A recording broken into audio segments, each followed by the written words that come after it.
Salam alaikum, Metal Ahwal, j'espère que vous allez bien. Bon, c'était une réflexion que je voulais faire sur la Libye.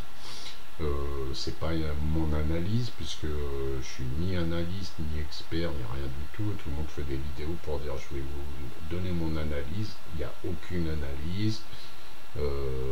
C'est un avis, voilà, d'un petit gars comme ça. J'avais envie de parler un petit peu, partager mon avis. Alors, la Libye. En 2011, je me souviens, j'étais en France, il y avait plusieurs personnes autour de moi, tout ça, autour, avec qui je discutais, qui étaient pour la chute de Kadhafi, pour au nom de la démocratie, etc., etc. Et je leur disais, moi, je vois pas comment ça, ils vont s'en sortir, vu qu'ils font appel à des étrangers pour les mettre au pouvoir. Franchement, je ne les vois pas s'en sortir si tôt, à l'époque. Je leur disais, à la limite, comme la Tunisie, ils l'ont fait entre eux, ça va. Mais faire appel à des étrangers, c'est pas possible, quoi. Je les vois pas s'en sortir. Bref, on est en 2020 maintenant, ils s'en sortent toujours pas, et puis je crois qu'ils vont pas s'en sortir vraiment pas de sitôt, quoi. Je vois pas comment ils peuvent s'en sortir. Pourquoi? Tu es un traître à ton propre pays, un traître à toi-même, déjà. Tu ne vaux rien, wesh, tu es un vaurien pour moi déjà. Déjà, ça c'est clair et net, je comprends même pas. Tu fais appel à des BHL, à l'OTAN, à Sarkozy pour aller mieux dans ton pays, c'est impossible. Donc bon, déjà tu vaux rien à la base, en tant que pouvoir libyen révolutionnaire à dessous. Voilà, déjà tu vaux rien.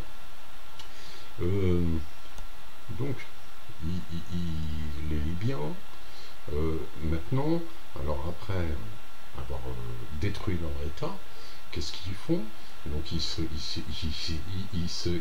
quittent Forouah avec l'OTAN, avec tous ceux qui ont bombardé leur pays, c'est eux qui commandent chez eux, et eux, au lieu de s'entendre quand même entre eux, et réussir à une entente quand même, je comprends pas, t'es 6 millions d'habitants, t'es un pays hyper riche en pétrole, etc., en gaz, il y a un grand pays en plus, hyper grand, et normalement t'as un émirat, ton peuple, il a un niveau de vie du Qatar, ou je ne sais quoi, tu vois, des pays, des émirats, donc t'as le Golfe. Comment tu fais pour ne pas te mettre d'accord? Ok, allez, t'as Kadhafi, nanana, tu voulais le pouvoir, ok, allez, on va dire. Mais après, t'arrives pas à t'entendre, il n'y a pas assez d'argent pour tout le monde, normalement ils se coulent 1 million de fois. Ils sont tous millionnaires, les Libyens. Non, ils s'entendent pas, ils n'arrivent pas à s'entendre. Et comme ils n'arrivent pas à s'entendre, qu'est-ce qu'ils font? Ils se la jouent, on est fort entre nous, on va se battre pour voir qui va prendre le pouvoir, et comme ils n'y arrivent pas, parce que c'est des lâches et des restes, tu vois, c'est vraiment restes, c'est des vauriens pour moi, et bien qu'est-ce qu'ils font maintenant? Chacun fait appel, l'un à la Turquie, l'autre à l'Égypte, pour le défendre, enfin, pour prendre le pouvoir. Mais c'est incroyable, quoi. C'est quoi ce peuple? C'est quoi ce pouvoir? C'est quoi ces Libyens? Moi, pour moi, ils valent 0 de chez 0, 0, 0. Alors l'un fait appel à la Turquie, qui est un pays, bon, assez indépendant, bien sûr, qui a une longue histoire, etc. L'Égypte aussi, bien sûr, ils ont une longue histoire, mais ils ne sont pas indépendants. C'est des soumis total à Israël et aux États-Unis. Et puis, bakchiche, ils courent après les dollars, tu leur donnes quelques centimes dans la poche, dans la main, ils se taisent, quoi. Bref, la Turquie, quand même, au moins, si elle veut envoyer quelqu'un, dire merde à quelqu'un, ça va, c'est un pays qui tient peut-être beaucoup plus. Mais je suis pas du tout pour Erdogan, ni les musulmans politiques, etc. C'est pas le problème. Donc, ces Libyens qui veulent rien appellent deux pays pour qu'ils viennent se battre pour eux sur leur sol. Bon, franchement, tu rêves, quoi. Mais tout truc, je fais l'arpège. Ça rentre pas dans ma tête, je comprends pas. Donc là, il y en a qui disent maintenant, oui, l'Égypte, grande armée, Zarmath, et quelle grande armée? C'est des incompétents qui ont perdu les guerres en quelques jours. Quelle preuve ils ont fait? La guerre de 6 jours, la guerre du Kippour, la guerre de quoi?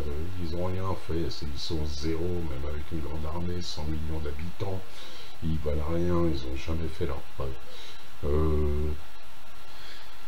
Parce que je les aime pas, hein, ni politiquement, ni leur pouvoir, j'aime pas.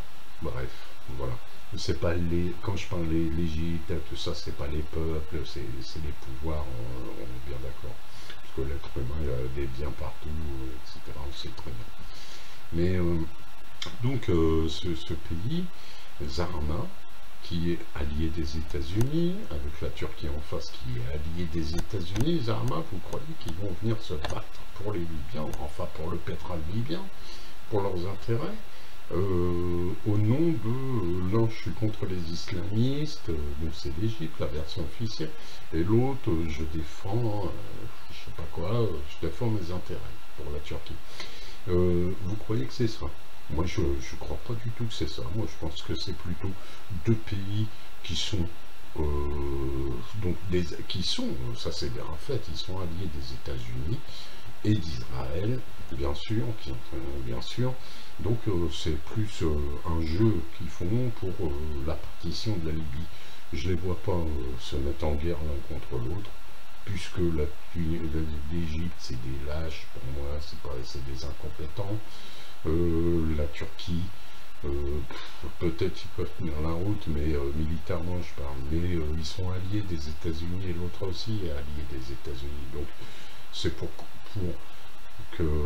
couper le pays en deux plutôt, ou vraiment ou faire fermer leur gueule aux Libyens une bonne fois pour toutes et leur dire ferme-la, c'est nous qui allons prendre le pouvoir, etc.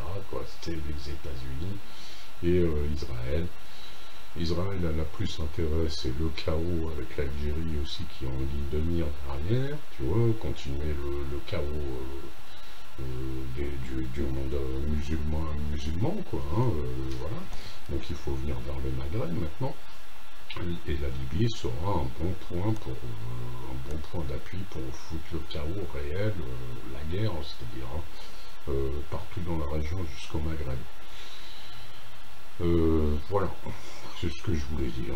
Je ne vois pas une confrontation Égypte-Turquie, Zarma, avec la très forte Égypte qui va tenir tête à la très forte Turquie. Pas du tout, les deux travaillent pour les États-Unis et Israël, et qu'on ne dise pas autre chose. Voilà, et il y en a cela.